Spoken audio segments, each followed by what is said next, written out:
Баршаңызға сәлем. Бүгін печенье дайындаймыз. Видеоның соңына дейін қарап, тамашалаңыздар.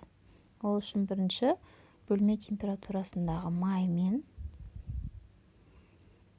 үстінен қант ұнтағын салып, екеуін осылай миксерлеп араластырамыз. Оның үстінен ваниль қанты мен бір шымшым тұзды қосамыз. Және бір жұмыртқаның ағын қосамыз да тағы да араластырамыз. Қалған ең соңғы ұнымыз бізде. Ұнды осылай екіге бөліп қосып, миксерлеп біріктіреміз. Сонымен біздің қамырымыз дайын. Енді оны қалташаға салып, өздеріңізге ұнайтын формамен жасасаңыздар болады. Қалташаға барлығын осылай құйып аламыз.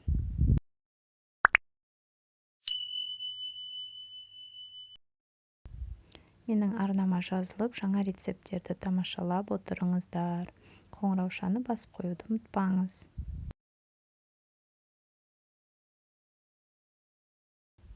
Осылай форма жасап шығамыз пергамент қағазына. Лайк басып қолдап отырыңыздар. Құрамын описание бөліміне толық жазып өтемін. Және айта кетейін дегенім, бұл жердегі майымыз және белогымыз міндетті түрде бөлме температурасында болу керек.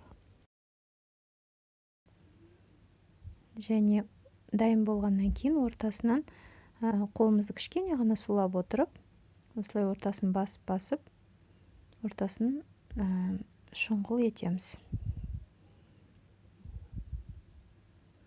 Көп сулап жібермеңіздер, тек жабыспас үшін ғана. Қолдарыңызды сәл 4-5 печеньеден кейін сулап отырасыздар. Және осы вареньенің орнына негізі джем қолдану керек. Сол уақытта печеньеде әдемі көрінеді. Менде джем болмағандықтан осы вареньені қолдандым. 2 қасық қана жетеді. Осылай орталарынан құйып шығамыз. Печеньеларды 180 градуста 30 минуттай пісіріп аламыз. Міне печеньеларымыз дайын. Баршаңызға ас болсын. Сіздермен болған Жұлдызай. Сау болыңыздар.